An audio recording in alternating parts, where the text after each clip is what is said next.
I'll be honest, I didn't know all that much about James Randi aside from what I'd seen in episodes of Captain Disillusion and a certain Penn and Teller show that I cannot say the title of because I'm currently sitting in a radio station and don't have $7,000 to pay in fines to the Federal Communications Commission.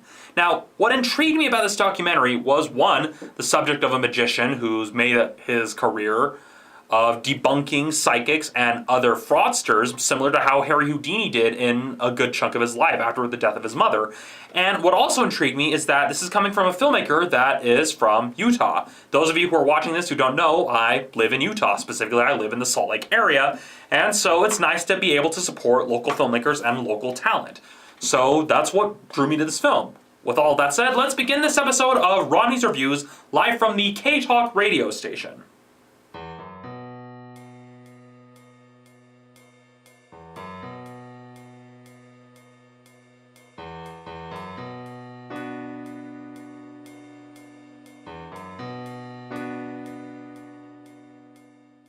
Now, I'm going to keep this review fairly short because I do not want to spoil anything in this film, because a lot of this film relies on build-up, deception, and revelation. It's a lot like a magic trick in that regard. It lures you in with almost a comedic retrospective of James Randi's career, both as a magician and as a skeptic. It covers the various bouts he had with Peter Popoff or Uri Geller, as well as just the almost ingenious and almost evil aspects of the Alpha Project.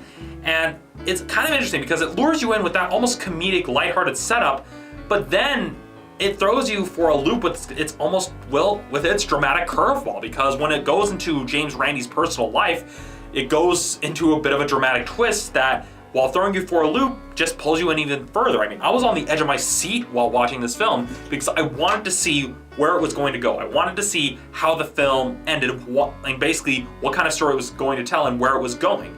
So on the one hand, it does start out as a documentary kind of exploring what motivates James Randi to do what he does, what motivates him to go after a lot of these fraudsters that use magic tricks and the various skills of a magician to basically make money off of people who are very desperate.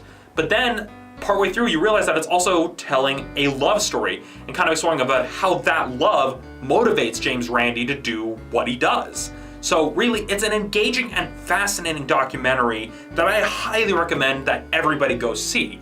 Now, if you're somebody who doesn't normally watch documentaries, and I know there's quite a few of you, I count myself among them, I even recommend that you go see this documentary because the way it's edited, the way it's paced, it's so tight and so neat that everything keeps moving forward. It doesn't have any dull moments or anything that makes you feel bored. It just keeps moving through the story and just gets more and more fascinating as you follow it along, especially when it almost looks like the filmmakers are starting to turn against James Randi. That's how interesting it is.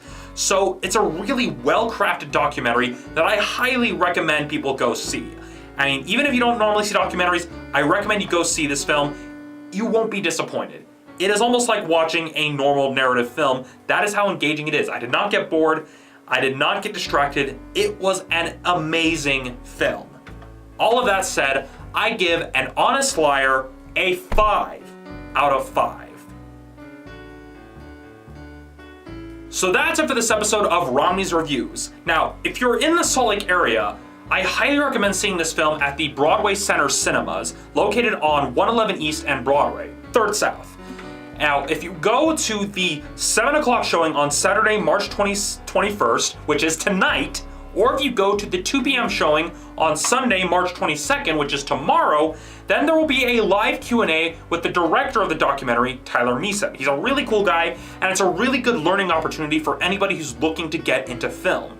So yeah, either go to the 7 o'clock showing tonight or the 2 p.m. showing tomorrow, and it is currently March 21st at the time that I'm both recording and uploading this video. Go to the Q&A. It's actually a really cool learning experience, and the guy is actually a pretty cool guy. So yeah, all that said, I'll see you all next time.